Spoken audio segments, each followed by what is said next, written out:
أعوذ بالله من الشيطان الرجيم بسم الله الرحمن الرحيم الحمد لله رب العالمين والصلاة والسلام على رسول الله وعلى آله وصحبه أجمعين سبحانك لا علم لنا إلا ما علمتنا إنك أنت العليم الحكيم اللهم افتح علينا حكمتك وانشر علينا من خزائن رحمتك يا أرحم الراحمين ربنا زدنا علما وفهما يا كاشف المشكلات اكشف الحجب عن وجوه هذه المعاني حتى نطلع على خفية هذه المسائل واحفظنا من الخطأ والضلال فأنت موفق كل أمر وأنت علم الغيوب برحمتك يا أرحم الراحمين وهب لنا يا وهاب علما وحكمة ولرزق يا رزاق كلنا مسهلا وبالخير يا فتاح فافتح لنا وبالهدى وبالعلم كلنا يا عليم مفضلا اللهم علمنا ما جهلنا وذكرنا ما نسينا اللهم اجعل أعمالنا خالصة لوجهك الكريم وصلى الله على سيدنا محمد وعلى آله وصحبه وبارك وسلم والحمد لله رب العالمين أما بعد Assalamualaikum warahmatullahi wabarakatuh. Sedang hadirin hadirat tetamu Allah yang dimuliakan lagi dikasihi, alhamdulillah. Sekali lagi kita dipilih, dijemput oleh Allah, dipertemukan oleh Allah, alhamdulillah. Dengan kehendaknya sedia kali lagi dengan rahmat Allah kita dipertemukan di dalam satu majlis yang mulia, di dalam majlis yang sangat diredai oleh Allah, yang mana Allah Subhanahu wa taala menjemput hamba-hambanya yang istimewa di sisi Allah menjadi tetamunya untuk diberi rahmat dan keredaan, untuk diberikan bimbingan dan petunjuk. Jadi sama-sama insya-Allah kita perbaiki dan perbetulkan qasad serta niat kita di dalam menuntut ilmu, di samping kita berniat i'tikaf dalam masjid insya-Allah. Untuk tidak melengahkan waktu, sambungan kitab tauhid kita risalah Al-Misbahul Munir, muka surat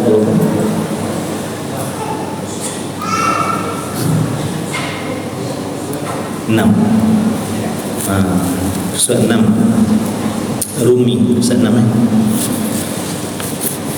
dan kejadian agama itu. Bismillahirrahmanirrahim.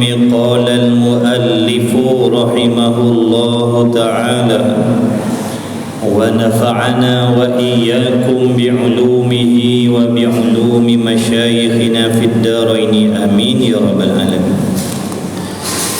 Dan kejadian agama itu, dan kejadian agama atau terbentuknya agama itu di atas 3 perkara, yaitu 3 perkara: Islam, iman dan juga ihsan.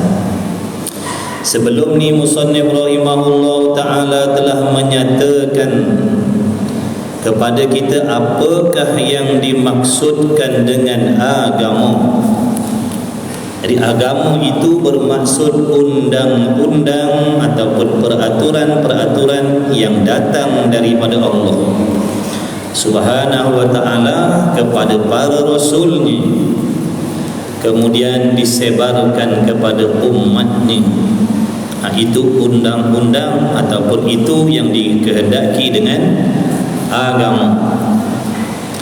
Bila sebut agama, agama bermaksud undang-undang Allah, peraturan-peraturan yang telah ditetapkan oleh Tuhan yang bersifat dengan maha sempurna, maha kaya, maha mengetahui segala perkara.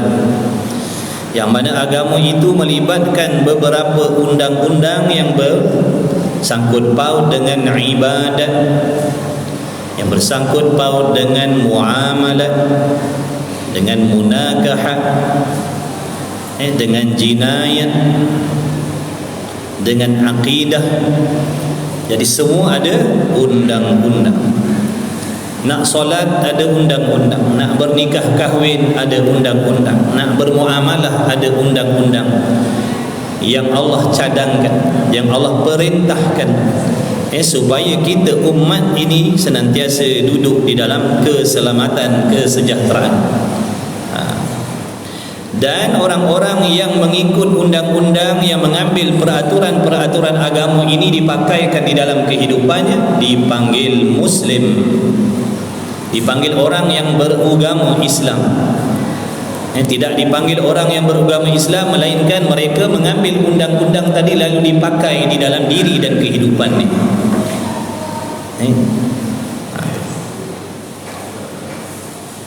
Maknanya orang yang membuang undang-undang Allah sewaktu hidup di atas dunia, mereka tidak mahu mengikuti undang-undang Allah, maka tidak layak untuk digelar sebagai seorang Muslim. Kerana Muslim itu panggilan untuk mereka yang mengamalkan undang-undang Allah di dalam kehidupannya, zahir maupun batin. Baik. Adapun hari ini musannif nak menyatakan kepada kita kejadian agama, makna nak ditegakkan undang-undang Allah tadi, yang namanya agama tadi di dalam kehidupan kita, di dalam diri, di dalam keluarga, di dalam masyarakat. Maka perlulah ada pergabungan tiga perkara. Apabila bergabung tiga perkara ni, baru dipanggil seorang Muslim ataupun seorang yang beragama yang sempurna. Baru dipanggil orang yang memiliki agama yang sempurna. Apabila bergabung tiga perkara ni, tiga perkara ni perlu digabungkan, bahkan wajib digabungkan ketiga-tiga perkara ini untuk menjadi seorang Muslim, Muslimah yang sempurna sisi Allah. Iaitu yang pertamanya Islam, yang keduanya iman, dan yang ketiganya ihsan. Baik, apa yang dikehendaki dengan Islam? Apa yang dikehendaki dengan Islam? Kita seringkali mendengar perkataan Islam. Apa itu Islam? Islam itu, kata musannif, bermula Islam itu mengikut zahir, anggota zahir, mata, telinga, mulut, kaki, tangan, perut, faraq, mengikut zahir, yakni zahirnya mematuhi, zahirnya mengikut apa yang disyariatkan atau yang diperintahkan oleh Allah. Zahirnya salat, zahirnya berpuasa, zahirnya menutup aurat, zahirnya membaca Quran, menunaikan ibadah haji, umrah, nikah, kahwin.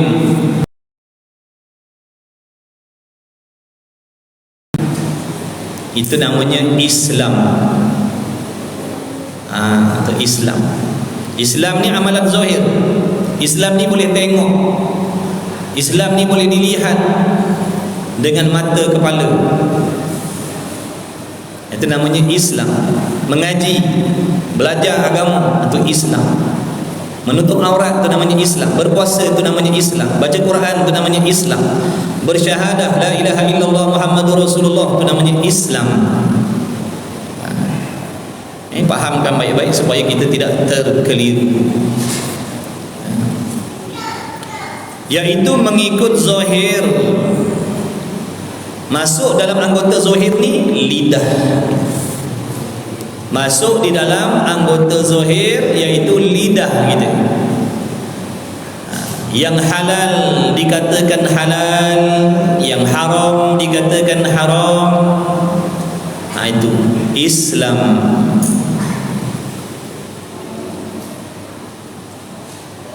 Mengikut zahir dan mengaku oleh zahir. Makna lidahnya mengaku, bukan sekadar tubuh badannya melaksanakan, bahkan lidahnya juga mengaku, membenarkan, menyungguhkan apa yang dilaksanakan tadi. Contohnya kalau dia solat, lidahnya mengaku solat itu fardu, solat itu wajib. Kalau dia berpuasa, lidahnya mengaku berpuasa itu wajib. Kalau dia menutup aurat, dia mengaku menutup aurat itu hukumnya wajib. Itu maksud mengaku zahir. oleh seseorang akan segala perkara yang dibawa datang akan dia akan segala perkara yang dibawa datang oleh Rasul sallallahu alaihi wasallam daripada pekerjaan agama, urusan agama yang diketahui akan dia akan segala perkara yang dibawa oleh Nabi daripada urusan agama tadi diketahui dengan darurah, makna dengan mudah. Jadi apa-apa pekerjaan agama, apa-apa urusan agama, apa-apa amal ibadah yang ada di dalam agama tadi yang dibawa oleh Rasul yang kita dapat tahu dengan mudah, itu maksud dengan darurah. Tak perlu nak duduk pondok, tak perlu nak duduk madrasah, tak perlu nak mengaji sampai luar negara. Kita tahu itu merupakan perintah Allah. Contohnya solat 5 waktu, tak perlu nak duduk pondok untuk mengetahui solat itu wajib. Tak perlu nak duduk pondok nak mengetahui arak itu judi itu haram. Tidak perlu nak duduk pondok nak mengetahui Ramadan, berpuasa di dalam bulan Ramadan itu fardu wajib. Kerana perkara-perkara yang tersebut itu diketahui dengan darurah, dengan mudah. Tak payah mengaji tinggi pun tahu solat tu wajib, puasa tu wajib, tutup aurat tu wajib, judi tu haram, arak tu haram, riba tu haram, rasuah tu haram.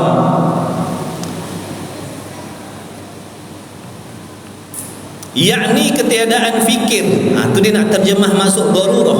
Pekerjaan agama yang diketahui dengan darurah. Apa maksud pekerjaan agama, urusan agama yang diketahui dengan darurah? Yakni dengan ketiadaan fikir. Tak payah berbahas, tak payah nak minta dalil-dalil mana bukti solat wajib, mana bukti puasa wajib, mana bukti tutup aurat wajib, arak haram, judi haram. Tak perlu nak berbahas, tak perlu nak minta dalil, kerana perkara-perkara yang tersebut itu diketahui dengan mudah. Bahkan semua orang tahu belaka, semua orang tahu, semua orang tahu belaka kata perkara itu daripada pekerjaan agama. Semua orang tahu itu urusan agama, sembahyang, puasa, zakat, haji, umrah. Semua orang tahu. Nak ceritakan semua orang tahu tadi, sehingga kanak-kanak pun tahu. Nak ceritanya benda tu sangat mudah diketahui. Jangan kata orang tua, budak-budak pun tahu. Yang mana itu adalah perintah Allah. Budak-budak pun tahu, budak-budak tadika pun tahu, budak-budak taska pun tahu, budak-budak pasti pun tahu. Semayang wajib, solat Jumaat wajib, tak boleh berjudi, tak boleh minum, budak-budak pun tahu. Itu maksudnya yang pekerjaan agama yang diketahui dengan darurah, dengan mudah. Sehingga kanak-kanak pun tahu, contohnya seperti sembahyang. Seperti sembahyang ataupun puasa. Maksudnya urusan-urusan pekerjaan agama yang diketahui dengan darurah ini, yang diketahui dengan mudah ni, seandainya ada di kalangan mukmin ataupun hamba Allah yang mengingkarkan akan itu, sedangkan perkara itu mudah, tiba-tiba dia ingkar, makna dia tak terima, dia tak percaya, dia tak setuju. Contohnya dia tak setuju dengan hukum solat. Kita solat ni tak wajib, solat fardu ni tak perlu, solat fardu ini menyusahkan, ataupun solat fardu ini suatu benda yang diada-adakan saja, maka jadi kafir, murtadlah, syiriklah. Walaupun dia bercakap dalam niat, dengan niat bergurau senda, walaupun dia bercakap tadi dengan niat dia nak bergurau senda, dia kata sembahyang ni 5 waktu ni bukannya wajib pun, maka jadi murtadlah, dia kafir. Na'udzubillah. Jadi kita kena belajar akidah supaya kita mengerti dan memahami apakah perkara-perkara yang menjadikan seseorang itu kafir. Bila kita belajar, kita akan tahu sempadan untuk bercakap, sempadan untuk melakukan sesuatu. Kita akan tahu sempadan untuk meletakkan pegangan dalam hati bagaimana. Tapi kalau tanpa ilmu, kita diibaratkan seperti unta buta yang berlari. Unta buta yang berlari, langgar habis. Dalam keadaan dia tak sedar, dia bertutur perkataan yang mengkafirkan dia. Dalam keadaan dia tak sedar, dia membuat perbuatan yang mengkafirkan dia. Dalam keadaan dia tak sedar, dia memiliki akidah yang mengkafirkan dia. Itu maksud unta buta yang berlari, langgar habis. Kalau kat sini kerbau lembu kan? Kalau dekat sini kerbau lembu, buta berlari, habis dilanggar. Kebun orang, pagar orang, rumah orang, silap-silap dengan tuan-tuannya pun dilanggarnya sekali, disondolnya sekali. Sebab apa? Buta. Jadi hamba Allah ni bila buta, kita manusia ni bila buta, dengan Tuhan pun kita langgar sekali, dengan agama pun kita langgar sekali. Bila buta, bila tak ada ilmu, bila tak ada ilmu, dengan agama kita langgar agama. Asalkan dapat dunia, asalkan dapat kesenangan, kemewahan, keseronokan, langgar agama pun langgar, haram pun haram lah. Asalkan dapat apa yang diingini oleh hawa nafsu, atau unta buta yang berlari, jahil, na'udzubillah. Dan rukun itu, makna rukun Islam itu 5 perkara, yakni terbentuklah. Sebab tu Nabi bersabda bahawasanya menuntut ilmu itu fardu, wajib. Wajib menuntut ilmu. Barang siapa yang menuntut ilmu, barang siapa yang tidak menuntut ilmu, laki-laki ataupun perempuan, amalannya ditolak, takkan diterima oleh Allah. Siapa yang beramal tanpa ilmu, amalannya tidak sah. Walaupun solatnya cukup 5 waktu berjamaah sembahyang, Allah tak terima solat orang yang jahil. Kenapa? Kerana mereka pasti akan melakukan perkara yang membatalkan ibadatnya tanpa diketahui. Ibaratnya orang yang bawa kenderaan tapi tanpa mempelajari, mengetahui undang-undang jalan raya. Dia takkan perasan, dia takkan sedar dalam ataupun sewaktu dia membawa kenderaan tadi, dia ada melanggar undang-undang jalan raya. Tiba-tiba sampai surat samannya, padahal waktu dia bawa kenderaan tadi dia tak ada langgar undang-undang pun. Dia cakap tak ada langgar undang-undang pun, selamat je, pergi balik Bandar Melaka, balik Melaka. Tiba-tiba datang surat saman 2-3 lain. Rupanya langgar undang-undang tanpa sedar. Itu ibaratnya. Kalau kita di sembahyang, puasa, zakat, haji, umrah, wakaf, tolong orang, menjalankan tanggungjawab sebagai seorang suami, jalankan tanggungjawab sebagai seorang isteri, tanpa ilmu, amalan kita takkan diterima oleh Allah. Barangkali dalam ibadat, sewaktu ibadat yang kita buat itu, iman kita tidak sah. Barangkali waktu kita menunaikan ibadat haji dan umrah itu, akidah kita sesat. Barangkali waktu kita menunaikan wakaf dan sebagainya, hati kita tidak ikhlas dan sebagainya. Tapi kita tak tahu, tapi kita tak sedar. Kita mengatakan kita telah melakukan ibadat, tapi ibadat yang sebenar-benarnya, ibadat yang dilakukan tadi salah, rosak dan tidak diterima oleh Allah. Syok sendiri, perasan amalan kita dah betul, perasan ibadat kita dah betul, perasan mandi wajibnya dah betul, perasan sembahyangnya dah betul. Berapa ramai kita tengok orang-orang yang sembahyang membaca dalam hati rukun qauli. Berapa ramai yang solat membacakan rukun-rukun qauli tadi, dibacanya di dalam hati, ataupun membaca rukun-rukun qauli tadi dengan tidak memperdengarkan suara pada telinga dia, tapi tetap solat. Sedangkan pada ilmunya di sisi mazhab kita Syafi'i wajib memperdengarkan suara apabila membacakan rukun-rukun qauli.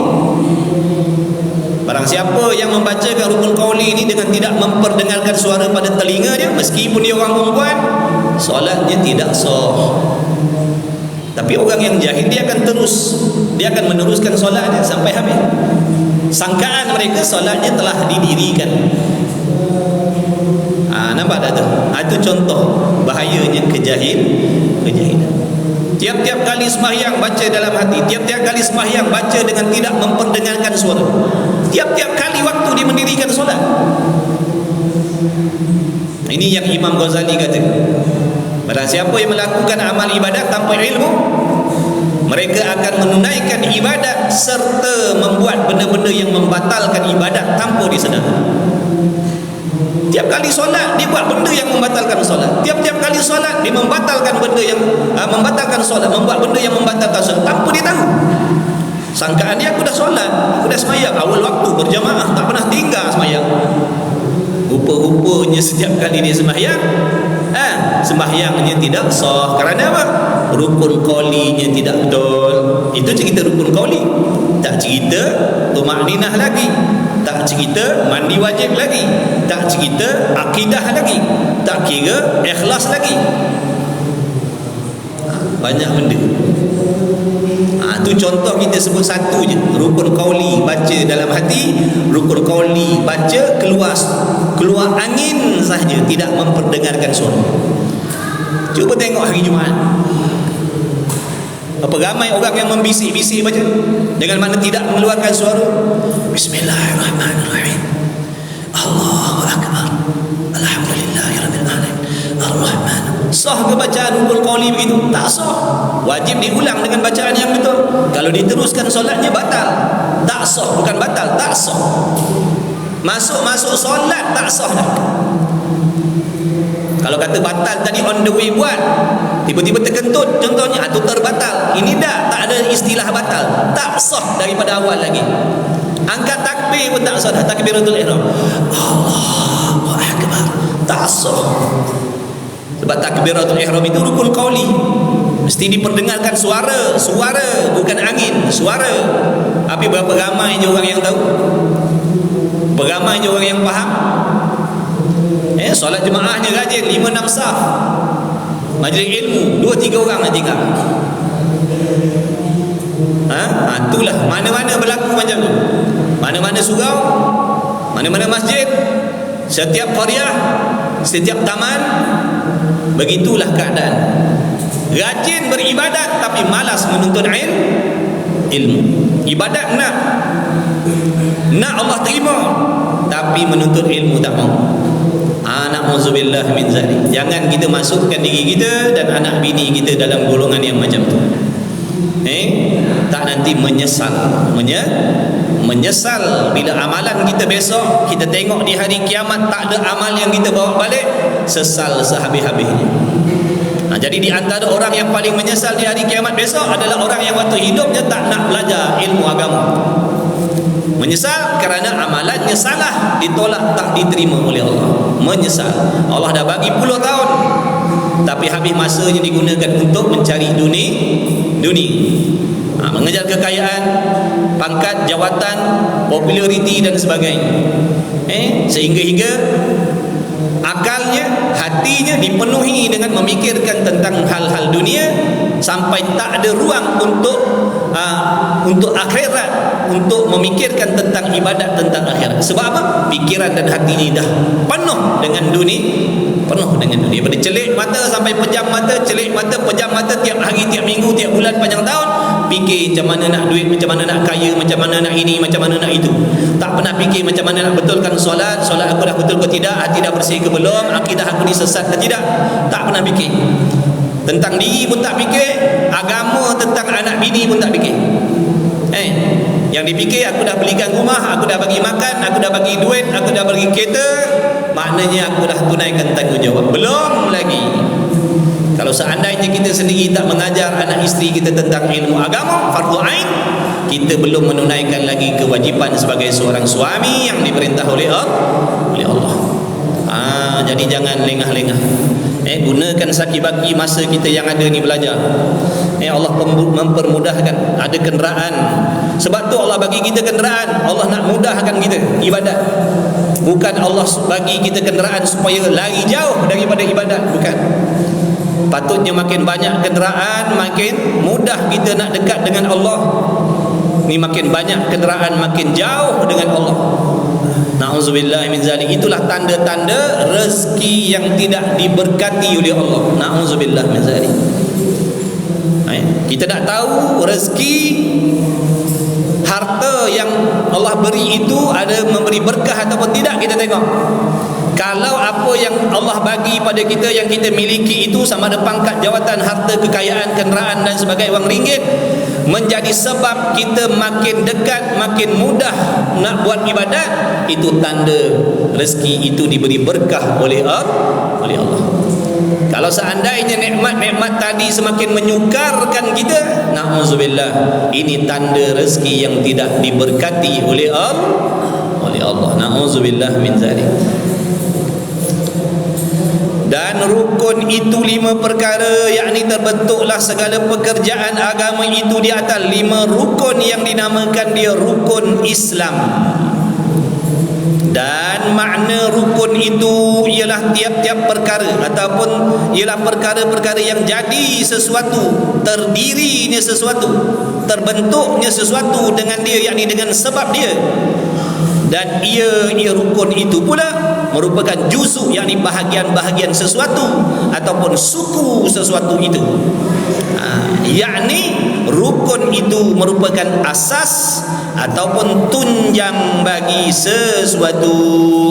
Contohnya di sisi kita mazhab Syafi'i, solat tidak akan terdiri, solat tidak akan terjadi, solat tidak akan tertunai, melainkan mesti ada 13 rukun di dalamnya. Bila ada 13 ni, baru terdirinya solat. Kalau 12 saja, tak dipanggil solat. Kalau 12 saja, belum terdirinya solat. Contohnya, dia solat tanpa tuma'ninah, tak ada tuma'ninah, itu bukan solat. Itu bukan solat. Solat cukup 13 rukun. Kalau kurang daripada 13 rukun, bukan solat. Sebab rukun itu sendiri yang rukun itu adalah diri ibadat itu sendiri. Dia berbeza dengan syarat. Syarat sah sembahyang, syarat wajib sembahyang. Syarat ni sebelum mendirikan solat ada dah.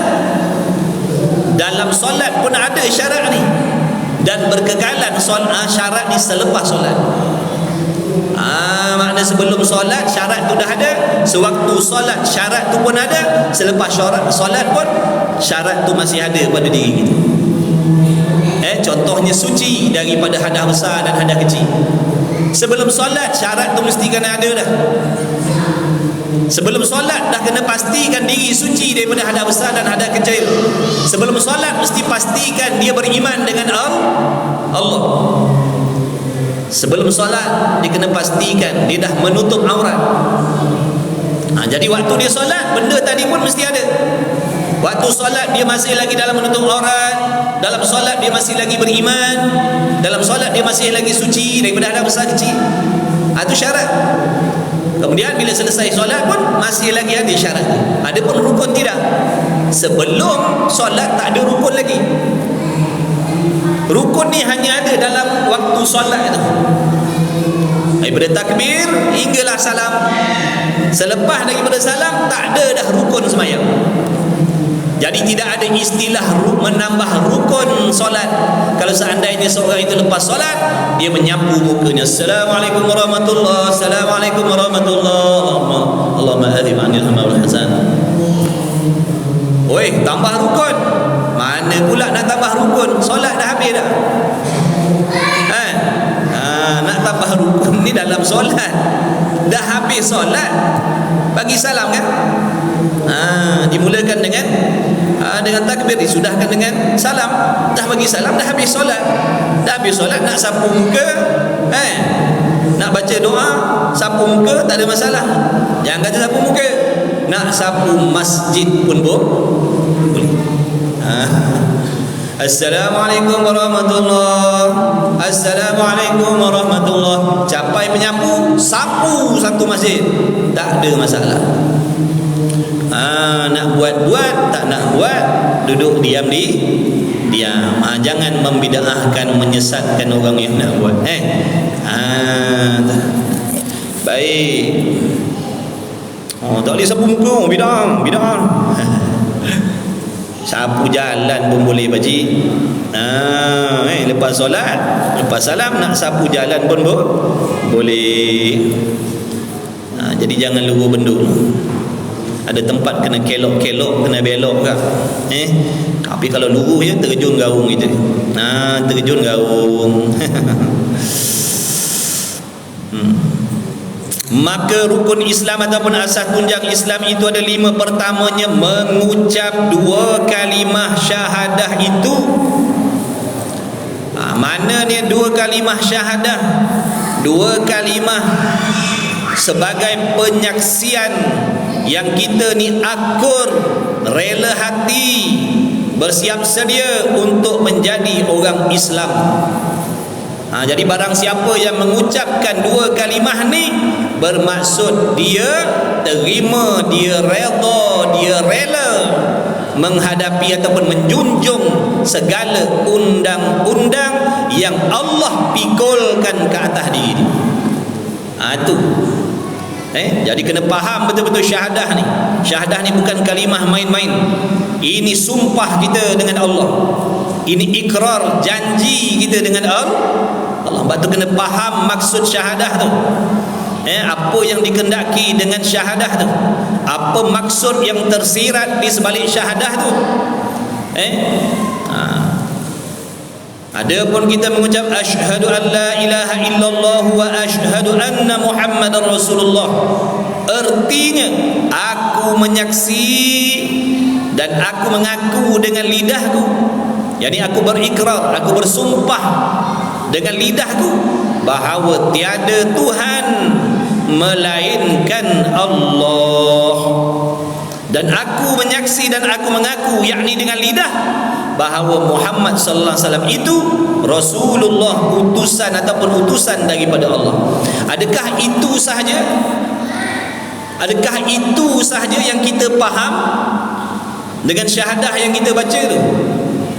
Dengan sebab itu ramai yang bersyahadah dalam keadaan dia tak sedar, dia melanggar sumpah dia sendiri. Dia bersyahadah tapi dia tak sedar, rupa-rupanya dia telah melanggar syahadah. Oleh kerana apa tu? Oleh kerana tidak memahami apa yang dimaksudkan dengan syahadah ni. Jadi yang kita baca, aku menyaksi dan aku mengaku bahawanya dengan lidahku bahawa tidak ada Tuhan yang berhak disembah dengan sebenar-benar melainkan Allah. Itu terjemahan. Itu terjemah alih bahasa. Yang kita nak tahu sekarang ni apa maksud bila seseorang itu mengaku dengan lidahnya, aku percaya Allah Tuhan. Apa maksud di sebalik pengakuan tu? Sebab tu suruh ngaji. Suruh ngaji sifat 20 ni. Suruh ngaji akidah Ahlis Sunnah wal Jamaah ni, supaya kita mengerti dan memahami apakah maksud yang tersirat di sebalik ucapan la ilaha illallah Muhammadur Rasulullah. Baru kita tahu, baru kita faham, baru kita takut, baru kita gerun nak membuat sesuatu, nak bercakap sesuatu, nak mengiktikadkan sesuatu dengan benda-benda yang menyalahi maksud syahadah kita. Kalau kita tak mengaji, mustahil kita akan faham apa maksud syahadah kita. Berapa ramai orang yang bersyahadah tetapi mengatakan Allah Ta'ala itu zalim. Berapa ramai orang yang bersyahadah la ilaha illallah Muhammad Rasulullah, tetapi dalam hatinya beriktikad Allah Ta'ala itu ada kalanya zalim, salah meletakkan sesuatu, berat sebelah, tidak adil, tidak sempurna. Sebab apa jadi begitu? Sebab tak tahu maksud syahadah. Katakan hukum Allah zalim, hukum dalam Quran itu zalim, hukum hudud itu zalim. Bukankah perkataan itu menyalahi dengan syahadah yang kita baca? Tahukah kalian bahawasanya zalim itu sifat kekurangan? Fahamkah kalian zalim itu sifat kelemahan? Sedar tak kita zalim itu sifat makhluk? Kenapa diletakkan pada Allah? Kenapa diletakkan pada Allah? Dikatakan Allah zalim, dikatakan hukum Allah zalim. Kalau kita mengatakan hukum Allah zalim, bermaksud kita mengatakan empunya hukum itu yang zalim. Faham baik-baik? Tapi yang mengatakan hukum Allah zalim, hukum hudud itu zalim, orang yang lidahnya bersyahadat la ilaha illallah, salat 5 waktu, naik haji, pergi umrah, tapi Allah zalim, tak sedar diri jadi kafir. Na'udzubillah. Nampak tak fitnah kejahilan? Betapa bahayanya fitnah kejahilan agama ni. Boleh menarik diri seseorang tu jadi murtad, jadi riddah tanpa disedar. Bahaya jahil. Jahil ni lebih bahaya daripada senjata lagi. Kerana senjata tak boleh menggugat iman seseorang, tapi jahil agama boleh mencabut iman seseorang dengan mudah. Tak perlu rasa sakit, tak perlu rasa seksa, tak perlu rasa azab, imannya ditarik oleh kejahilan. Na'udzubillah. Jadi pakak-pakak kita ngaji, bawa anak bini kita belajar, supaya sama-sama dijaga oleh Allah, diselamatkan oleh Allah daripada kebinasaan. Kemudian katanya musannif lagi, pertama mengucap 2 kalimah syahadah. Aku menyaksi dan aku mengaku dengan lidahku bahawa tiada Tuhan. Apa maksud Tuhan? Apa maksud Tuhan? Yang dikenaki dengan Tuhan tu apa? Apa yang dimaksudkan dengan Tuhan? Tuhan tu apa? Kalau kita tak faham Tuhan tu apa, ini yang mengakibatkan ada di kalangan kita, bahkan kita sendiri, memanggil selain daripada Allah itu dengan panggilan Tuhan. Cuma disandarkan Tuhan Buddha, Tuhan Hindu, Tuhan orang Islam lain, Tuhan orang Hindu lain, Tuhan orang Buddha lain. Na'udzubillah. Dalam kitab ni nanti belah belakang kalau ada rezeki kita akan sampai bab ni. Di antara perkataan yang mengkafirkan, bila dicakap jadi rosak akidah, jadi syirik, jadi murtad, memanggil selain Allah itu dengan Tuhan. Memanggil yang selain Allah dengan panggilan Tuhan, walaupun disandarkan Tuhan Hindu, Tuhan Buddha dan sebagainya. Nampak tak? Jadi perkataan Tuhan ini tidak berhak dikongsi untuk selain Allah. Lalu kuih, lalu tokong, lalu kat mana, pergi kat tempat Kelantan, tengok yang baring, tengok yang duduk congong. Kita kata tengok tu, kita cakap dengan anak-anak kita, tengok cakap dengan cucu-cucu kita, tengok tu, tu tengok tu, nampak tak tu, tu Tuhan orang-orang Siam tu. tengok tu Tuhan orang Siam. Padahal perkataan Tuhan tadi diletakkan pada berhala. Ada tak sifat Tuhan pada berhala tu? Tidak ada. Dah kenapa dipanggil Tuhan? Sebab terikut-ikut daripada zaman dulu. Dengar orang-orang yang tak belajar ni sebut Tuhan Hindu, Tuhan gini, kita pun ikut sama. Merosakkan akidah, tuan-tuan. Tengok dalam kitab ni, tengok belakang. Siapa yang ada kitab tengok kat belakang, dan nak habis khatam dia akan bagi tahu di antara penyebab-penyebab seorang tu boleh jadi murtad. Dia akan sebut bawah tu, di antaranya banyak tu, di antara dia. Memanggil yang selain Allah itu dengan panggilan tu Tuhan. Tak boleh, jangan panggil. Nak panggil apa? Panggil patung. Nak panggil apa? Panggil berhala. Jangan panggil Tuhan. Jangan. Tuhan ni hanya untuk Allah. Allah saja. Kerana apa tak boleh panggil Tuhan? Kerana pada benda-benda tu tadi tidak ada sebarang sifat ketuhanan pun. Tak ada sifat Tuhan, walau satu pun sifat Tuhan tak ada pada benda-benda tu. Sifat Tuhan ni banyak, sifat kamalat ni banyak, sifat kamalat Tuhan ni banyak, satu pun tak ada pada patung tu. Dah kalau tak ada, kenapa dipanggil Tuhan? Inilah yang dimaksudkan terjadinya perkara itu kerana kita tidak mengenal Tuhan, tak kenal Tuhan. Bila tak kenal Tuhan, yang bukan Tuhan pun dipanggil tu. Kalau kenal Tuhan, dia tak akan panggil yang selain Tuhan itu dengan Tuhan. Oleh kerana tak kenal, itu yang patung-patung pun kita panggil Tuhan. Kita sendiri pula tu, tu Tuhan Hindu, itu Tuhan Buddha. Kita orang Islam, Tuhan kita Allah. Orang Buddha Tuhan dia lain. Siapa yang kata tu? Kita.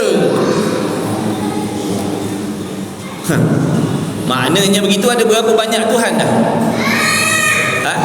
Faham daripada perkataan tu ada berapa Tuhan dah?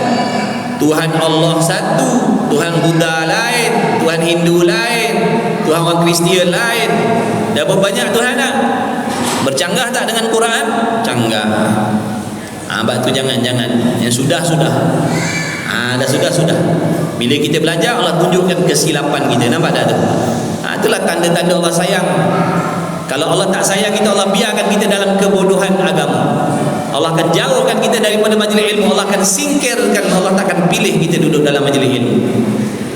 Ini tanda Allah sayang, nak selamatkan kita sebelum mati. Allah nak bagi petunjuk supaya nampak kelemahan dan kesilapan, supaya dapat perbaiki secepat mungkin. Jangan maknanya kita ni beramal dengan tanpa ilmu, nanti kita menyesal. Sebab tu kita kena syukur banyak-banyak, ya Allah. Meskipun kau tak jadikan aku orang mewah, orang kaya, orang hebat, tapi kau bagi aku, kau pilih aku, beri taufik belajar agama. Alhamdulillah. Ini suatu nikmat yang tak ternilai harganya. Maka bergembiralah.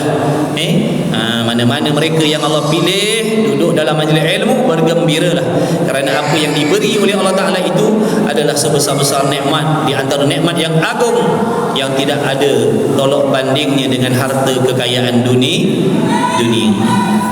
Alhamdulillah. Jadi jangan panggil Tuhan, panggil patung, panggil berhala. Yang sudah taubat pada Allah. Sesungguhnya Allah Maha menerima taubat pada Allah. Ya Allah, banyak silap aku, ini salah aku, ya Allah. Aku tinggalkan fardu ain. Tauhid ni fardu ain, tapi aku taksir, aku cuai, aku leka, aku membelakangkan ilmu tauhid, ilmu fardu ain. Aku kejar ilmu dunia dulu. Tu kena ngaku dengan Allah, tu salah kita, kena ngaku. Allah ni Dia Maha Pengampun. Dia akan ampunkan siapa-siapa saja yang mengaku bersalah. Allah redha pada hamba-Nya yang mengaku bersalah. Allah benci kepada hamba-Nya yang bersalah tapi tidak mengaku bersalah.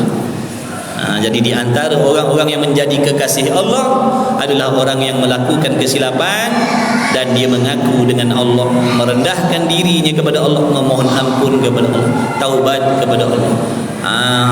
Orang-orang yang macam tu masuk dalam golongan orang yang dikasihi oleh Allah. Allah sayang dia. Nampak tak? Jadi kalau kita selalu belajar, makin banyak lagi Allah akan betulkan kita. Makin belajar, makin banyak Allah betulkan. Tapi kena cari ilmu yang betul lah. Jangan cari guru yang sesat, nanti kan lagi bertambah sesat jadinya. Akhir zaman ni banyak fitnah. Hati-hati, banyak fitnah. Ada yang mengaku salafi tapi palsu. Mengaku akidah ahli sunnah wal jamaah tapi palsu. Mengaku membawa akidah salafi tapi bukan salafi. Hati-hati tuan-tuan. Akhir zaman ni banyak orang mengambil menyamar dengan meletakkan gelaran-gelaran yang kononnya mereka ahli sunnah, yang kononnya mereka salafi, tapi pegangan mereka bukan seperti salafi yang sebenar. Allah ada tangan, tapi tangan tak sama dengan makhluk. Allah ada muka tapi muka tak sama dengan muka makhluk. Na'udzubillah min zalik. Itu bukan akidah kita, tuan-tuan. Itu bukan akidah salafi. Akidah salafi, bila jumpa ayat mutasyabihat, wallahu a'lam, serah kepada Allah. Itu salafi yang sebenar. Yadullah fawqa aydihim. Dia tak terjemah tangan Allah. Yadullah apa maksud? Wallahu a'lam. Itu salafi yang sebenar. Kalau dia terjemah yadullah, tangan Tuhan. Tuhan tu ada tangan tapi tak sama dengan tangan makhluk. Itu palsu. Hati-hati, tuan-tuan. Kita jahil ni mudah diperbodoh-bodohkan. Bila kita tak nak belajar, kita mudah dipermain-mainkan, diperbodoh-bodohkan. Sebab tu belajarlah. Jangan diri kita ni boleh diambil kesempatan oleh mereka-mereka yang nak menyebarkan syariat yang salah, akidah yang salah. Dia belajar. Kita tak belajar, kita tak boleh kesan mana yang betul, mana yang salah. Na'udzubillah. Hati-hati tu. Dalam media tu, dalam internet tu banyak dia gunakan perkataan-perkataan tu untuk menarik orang ambil ilmu daripada dia. Dia letaknya gelaran sunnah, dia letaknya salaf. Panggilan tu betul, pengisian dia tu macam ni lah, tuan-tuan. Orang-orang bukan Islam ni, dia letaknya nama Pau Abdullah contohnya. Pau Abdullah. Kita mati-matilah mikir dolah yang buat, rupa apeng yang nampak tak tu? Menyamar di sebalik nama tu maksud saya. Menyamar di sebalik nama. Orang dengar salafi, orang tahu salafi ni betul. Sahabat tabi'in, rupa-rupanya pahaman bukan seperti pahaman ataupun akidah sahabat dan tabi'in. Tu contoh, kita buat contoh. Pau Abdullah, mati-matilah kita berderu-deru pergi kedai dia beli. Tak cukup stop Pau Abdullah. Rupa-rupa bukan orang Islam punya. Tu contoh. Mereka pandai menipu. Kerana nak menarik minat supaya orang rapat dengan dia. Letaknya sunnah, letaknya ahli sunnah, letaknya salafi. Jadi orang-orang jahil ikutlah. Rupa-rupa kena tipu. Na'udzubillah. Itu maksudnya, maknanya nanti ini yang kita nak faham, yang kita belajar dalam ni, yang kita belajar dalam kitab ni, daripada awal sampai habis, nanti bila dah masuk sifat yang wajib, yang mustahil, yang harus bagi Allah, itulah di antara maksud yang tersirat di sebalik la ilaha illallah Muhammadur Rasulullah. Contoh saya nak bagi tahu. Dalam pelajaran sifat 20 ni, nanti kita akan dihuraikan dengan sifat yang wajib bagi Allah. Contohnya mukhalafatuhu ta'ala lil hawadith. Itu sifat yang wajib bagi Allah. Mukhalafatuhu ta'ala lil hawadith. Bersalahan, yakni tidak serupa Allah Ta'ala dengan segala sesuatu, zatnya, sifatnya, perbuatannya. Itu maknanya di antara sifat yang wajib, yang mesti bagi Allah. Allah itu, Tuhan itu, sifat dia mesti tidak serupa dengan segala sesuatu yang baru. Tidak serupa pada segala sudut, tidak serupa pada segala pihak. Zatnya bukan seperti jirim dan jisim yang bertempat. Sifatnya bukan seperti arad. Perbuatannya bukan seperti perbuatan makhluk yang berhajat kepada perkakah dan sebagainya, perantaraan dan sebagainya. Ada syarat untuk membuat sesuatu. Itu di antara maksud yang tersirat di sebalik la ilaha illallah. Jadi barang siapa yang mengucap la ilaha illallah, bermaksud dia yakin, dia percaya, dia berpegang bahawasanya Allah Ta'ala itu tidak menyamai dengan segala sesuatu pada segala sudut, pada segala pihak. Tapi bila kita baca terjemahan la ilaha illallah, jumpa tak benda tu? Jumpa tak? Kalau terjemah la ilaha illallah, jumpa tak Allah tidak serupa dengan segala sesuatu? Jumpa tak? Tak jumpa. Sebab tu terjemah tiada Tuhan yang berhak disembah. Maksudnya kalau bertempat, berpihak, itu bukan Tuhan. Faham tak? Bila kita belajar nanti mukhalafatu ta'ala lil hawadith, tidak serupa Allah dengan sesuatu. Contohnya zat Allah. Zat Allah tidak menyamai dengan zat-zat yang lain. Zat ni makna diri. tubuh kita ni dipanggil zat. Zat Allah bukan berjirim, bukan berjisim. Tubuh kita ni berjirim, dipanggil jirim. Tubuh kita ni dipanggil jisim. Alam ini dipenuhi dengan jirim dan jisim. Meja ini jirim, kertas ni jirim, udara ni jirim jisim, cahaya ni jirim jisim. Apa maksud jirim jisim? Sesuatu yang dijadikan daripada unsur-unsur yang tertentu. Itu jirim, itu jisim. Macam cahaya, ada bahan yang Allah ciptakan cahaya, ada bahan yang Allah ciptakan udara, ada bahan yang Allah ciptakan air, ada bahan yang Allah Ta'ala ciptakan tanah. Jadi ada bahan-bahan yang tertentu. Maka itu namanya jirim dan jisim. Baik, kita dah kenal, kita dah tahu, kita dah faham. Maksudnya bila sebut jirim jisim adalah sesuatu yang terjadi ataupun sesuatu yang dijadikan daripada bahan-bahan yang tertentu. Kita ni, kulit kita ada bahan dia. Kalau secara kasar, tubuh badan kita ni terdiri daripada kulit, daging, urat saraf, darah, tulang. Tapi kalau nak halus lagi, kulit kita sendiri itu pun ada bahannya, darah kita sendiri itu pun ada unsurnya, udara yang masuk dalam, kalau masuk dalam perut kita ni pun ada bahannya. Itu namanya jirim dan jisim. Apa kelakuan yang wajib bagi jirim jisim?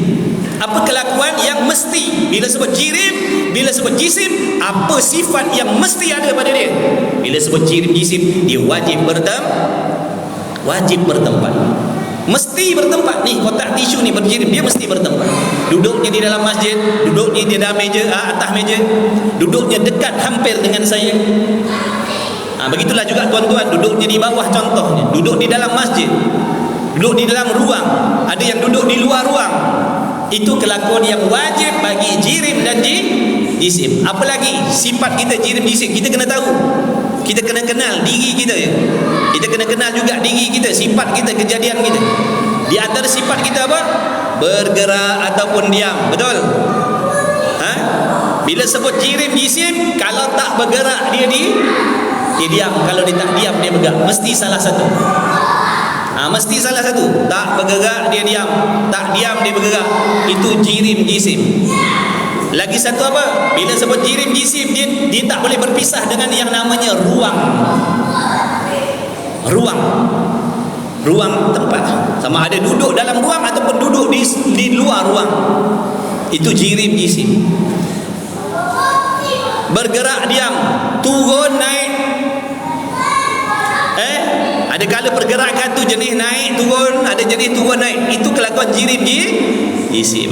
Jadi barang siapa yang mengatakan bahawasanya zat Allah Ta'ala itu bertempat, duduk di dalam ruang ataupun duduk di luar ruang, maka dia telah menyamakan sifat zat Allah dengan sifat zat yang berjirim berjisim. Bila berjirim berjisim ni bukan sifat Tuhan. Tuhan sifatnya tidak berjirim, tidak berjisim. Tuhan sifatnya tidak bertempat, tidak berpihak. Nampak tak tu? Jadi bagi orang yang mengatakan Tuhan itu bertempat, maka rosak syahadahnya. Rosak syahadah kenapa? Maksud syahadah la ilaha illallah, tiada Tuhan yang berhak disembah. Maksud Tuhan tadi, apa Tuhan tadi? Yang tidak bertempat, yang tidak berpihak. Tiba-tiba dikatanya Tuhan bertempat, dikatanya Tuhan berpihak. Menyalahi tak maksud syahadah tadi? Menyalahi tak maksud syahadah tadi? Menyalahi. Nampak tak? Dalam syahadah tu maksudnya barang siapa yang mengaku Allah Ta'ala itu Tuhan, bermaksud dia beriktikad Tuhan ini maha suci dari bertempat, maha suci daripada berpihak, maha suci daripada serupa dengan segala sesuatu.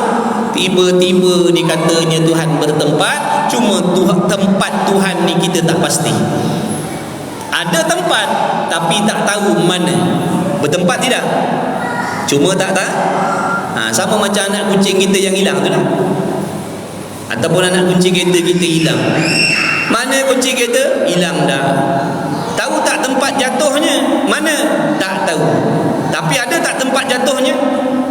Mesti mesti ada. Cuma kita tak maklum di mana. Ni pendapat ni, pahaman ni, Allah tu bertempat, cuma kita tak pasti mana tempat dia. Na'udzubillah min zalik. Jadi ngaji tuan-tuan, ngaji betul-betul, ngaji molek-molek akidah kita ahli sunnah wal jamaah ni, baru mudah kita nak tolak pahaman-pahaman yang pelik-pelik, yang mengatakan Tuhan bertempat, Tuhan turun naik langit dan sebagainya. Belajar dulu. Kalau tak, nanti bila kita tegah, bila kita larang, kita tak faham. Kenapa tak bagi ikut tu pahaman kata Tuhan duduk atas langit? Kenapa tak boleh kata Tuhan turun daripada langit? Nak jawab tu kena ada ilmu dulu. Sebab nak huraikan bukan seminit benda tu. Nak kena faham apa maksud jirim, apa maksud jisim, apa sifat jirim, apa sifat jisim, baru boleh dapat jawapan dia kenapa dan mengapa. Lepas tu kita ajak mengaji, main ngaji, nanti faham sendiri. Sebut dalam kitab tauhid yang lain, apa faedah belajar tauhid? Faedahnya, barang siapa yang belajar, diberi faham oleh Allah, dia sendiri dapat membezakan mana akidah yang betul dan mana akidah yang salah. Dia sendiri akan dapat bezakan. Dia sendiri akan dapat bezakan. Kenapa tak boleh ikut pahaman Jabariyah? Kenapa tak boleh ikut pahaman Qadariyah? Kenapa tak boleh ikut pahaman Mu'attilah, Mujassimah, Wahabiyah? Kenapa tak boleh? Ada dah jawapan. Sendiri akan dapat. Sebab tu ngaji dulu betul-betul. Istiqamah, azam, ngaji sungguh-sungguh. Mudah-mudahan Allah memberi faham. Sebab kalau tak faham, kita tak boleh baiki. Nak baiki ibadat, mesti faham. Usahalah. Faham tu Allah yang bagi, bukan usaha kita. Tapi pada adatnya, kalau usaha belajar sungguh-sungguh, Allah akan bagi faham. Pada adatnya gitu. Ngaji azam sungguh-sungguh, insya-Allah. Mudah Allah selamatkan. Nampak tu syahadah tu. Pendek je. Ringkas je. Siapa-siapa pun boleh mengucap. Sehingga orang munafik pun mengucap juga. Orang kafir munafik, asyhadu an la ilaha illallah, asyhadu, dia pun mengucap tak kafir munafik pun. Kita bukan kafir munafik, kita mukmin. Kita orang mukmin. Orang kafir munafik ucap asyhadu an la ilaha illallah, time semayang dia semayang. Jadi faham baik-baik. Maksudnya kita menyaksi tadi tu, itu bukan saja-saja tu, kena faham. Maksudnya bila aku syahadah, bila aku mengaku Allah Ta'ala itu Tuhan, maksudnya aku ni orang yang mengiktikadkan segala perkara yang wajib itu mesti ada pada Allah, dan aku menolak segala perkara yang mustahil bagi Allah. Apa perkara mustahil bagi Tuhan? Bertempat, berpihak, berjirim, berjisim, binasa, jahil dan sebagainya. Kalau orang kata Allah jahil, rosak tak syahadah dia? Dia kata Allah ni tak berfaham lah masalah saya. Rosak tak akidah dia? Rosak. Sebab Allah tak faham tu jahil. Jahil itu bukan sifat Allah.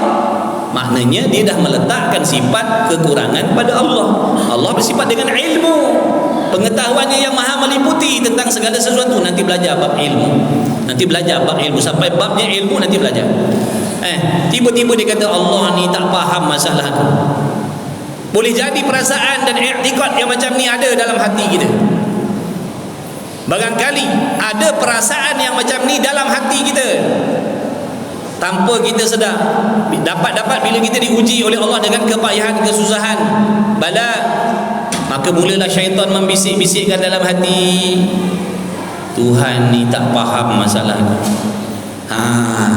Bila kata Tuhan tak faham masalah aku, maknanya dia mengiktikadkan Tuhan itu jahil. Na'udzubillah.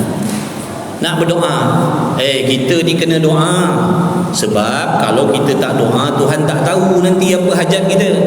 Rosak akidah. Na'udzubillah. Kita berdoa bukan kerana nak memberitahu Tuhan Dia telah mengetahui segala-galanya sedia kala lagi.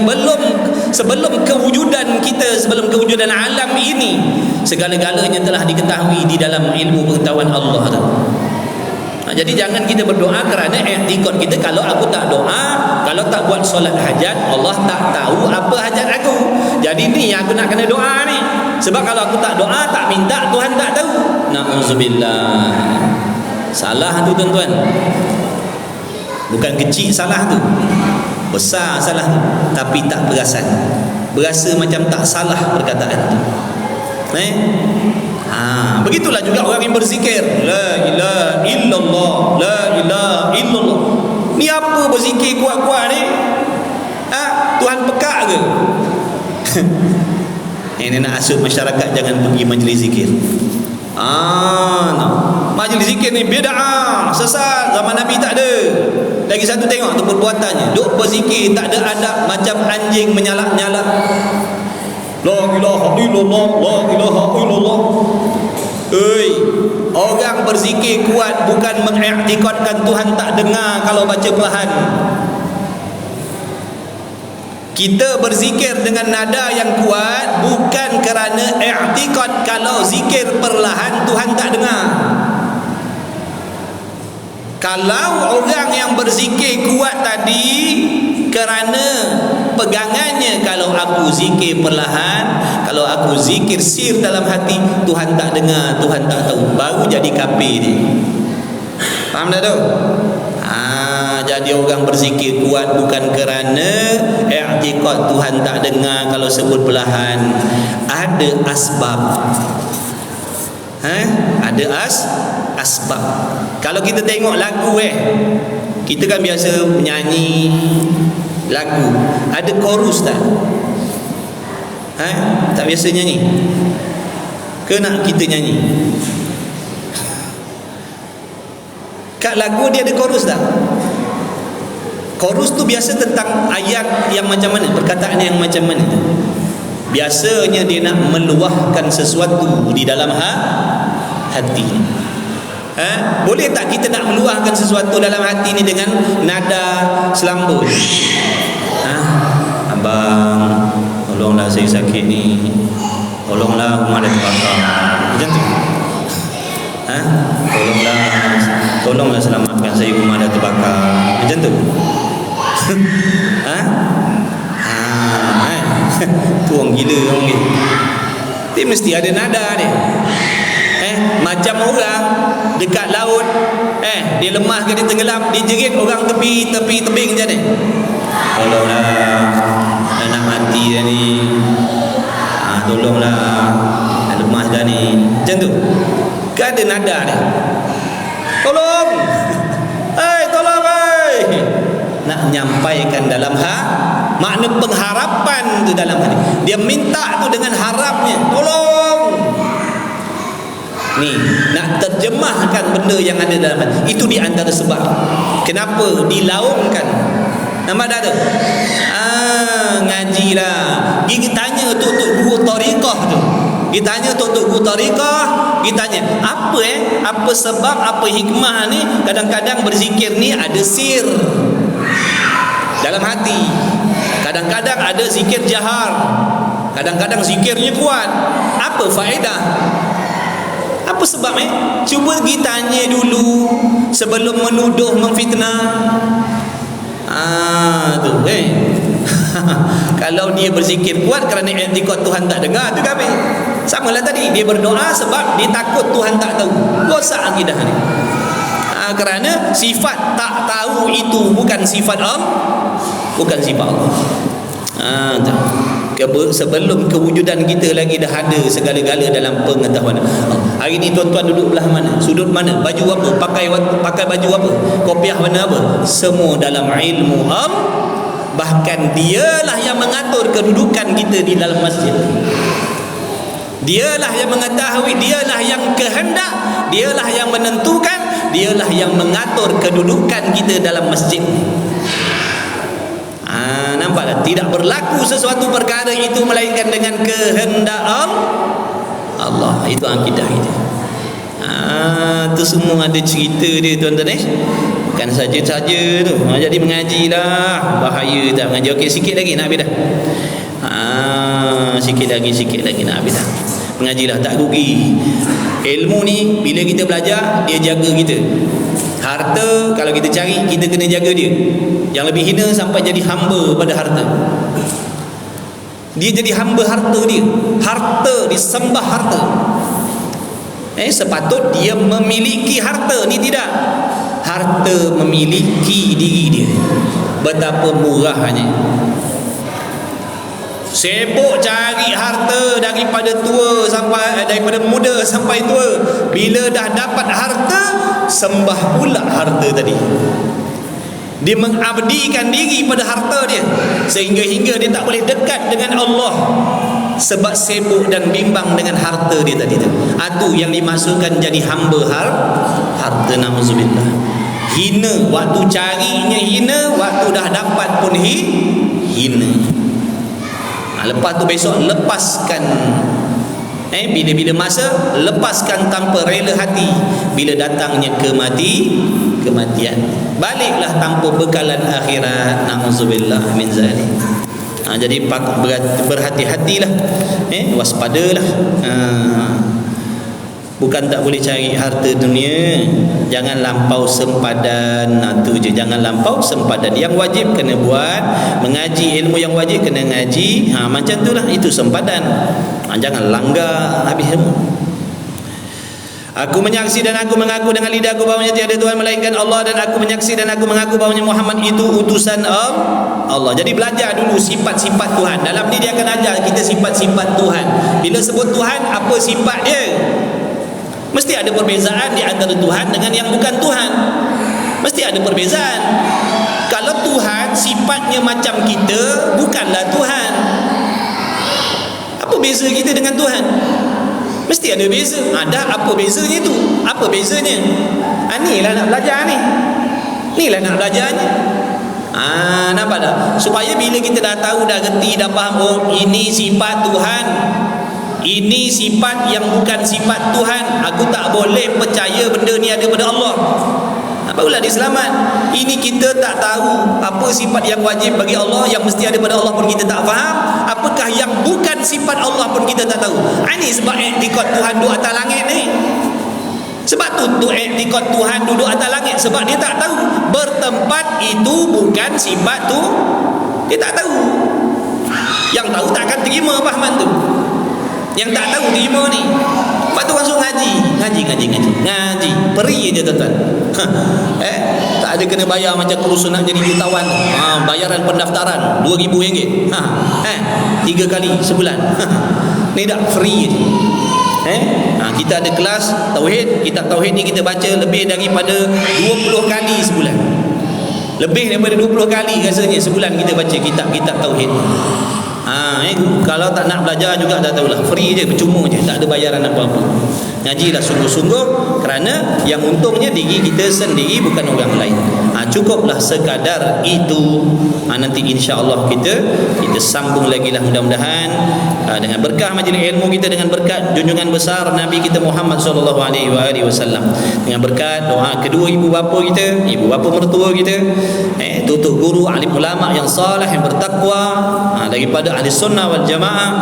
Tuan pengarang kita doa dengan berkat, dengan keberkahan para malaikat yang mengerumuni majlis-majlis zikir, majlis ilmu. Kita doa mudah-mudahan amalan kita diangkat oleh Allah, diampunkan segala dosa-dosa, kesilapan dan kesalahan kita oleh Allah, dipanjangkan umur yang berkah, diberi rezeki yang halal lagi luas, dipermudahkan segala urusan dunia dan akhirat, dilahirkan di kalangan kita anak-anak yang soleh, yang solehah, keturunan yang soleh, yang solehah sampai kiamat. Mudah-mudahan Allah Ta'ala pelihara generasi kita daripada terikut, terpedaya, terpesona dengan pahaman-pahaman yang sesat, lagi menyesatkan umat, yang menyesatkan akidah, yang menyesatkan syariat. Mudah-mudahan Allah pelihara dengan berkat Nabi Muhammad sallallahu alaihi wasallam. Mudah-mudahan kita semua direzekikan oleh Allah husnul khatimah. Mudah-mudahan kita diberi peluang oleh Allah mendapat syafaatnya Nabi Muhammad sallallahu alaihi wasallam. Dan dalam majlis ilmu ini juga kita doa kepada Allah, mudah-mudahan Allah Ta'ala memberi kemenangan, kejayaan kepada umat Islam di Palestin khususnya.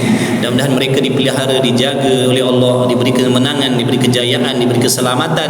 Mudah-mudahan Allah Ta'ala menghantarkan bantuan-bantuan yang Allah Ta'ala sendiri maha mengetahui.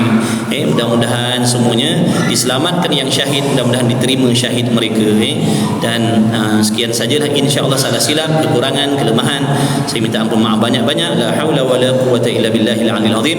Kita jumpa nanti pada minggu yang ke-3. Ni minggu pertama Ni minggu 3 Minggu ke-5 lah kalau ada. Kuliah kita di sini minggu ketiga, minggu pertama dan ketiga dan kelima. Kalau ada minggu kelima, insya-Allah. Bismillahirrahmanirrahim. Alhamdulillahirabbil alamin wassalatu wassalamu ala Rasulillah. Allahumma rabbana fa'na bima 'allamtana, rabbana 'allimna alladhi ma yanfa'una, rabbana faqih ahlana wa qurbatil lana fi dinina ma'adil qutri wa dzakar. Wa sallallahu ala sayyidina Muhammad walhamdulillahirabbil alamin. Taqabbalallahu minkum taqabbal ya karim.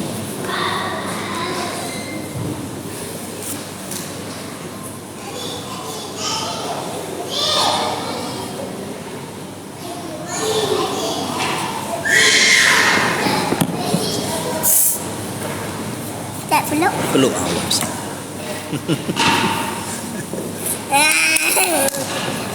Muhammad, insya-Allah. Allahumma salli ala Muhammad. Amin, amin, amin. Saada. Lagi jep. Ni kan bawa balik.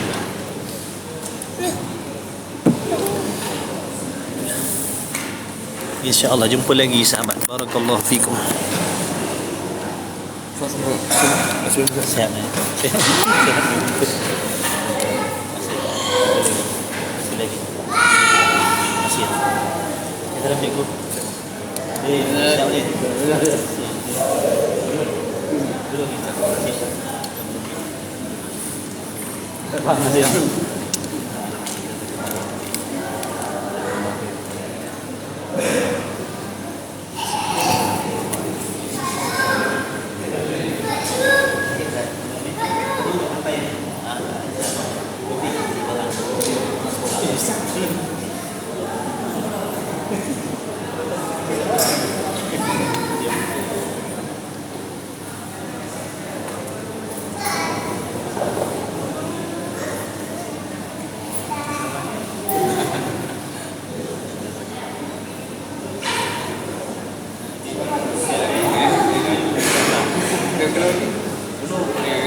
Alhamdulillah. Masih. Jazakallah khair. Masih bang. Jazakallah khair. Itu panjat tadi. Itu panjat tadi. Ih. Tak, kebetulan pula hari ni ada dua orang kahwin. Ada dua orang kahwin. Lepas tu dengan budak ngaji, dengan mualam ngaji. Penuh ini masjid. Dah baguslah. Penuh. Baguslah mengimarahkan. Dah betul dah tu. InsyaAllah bang. Okey,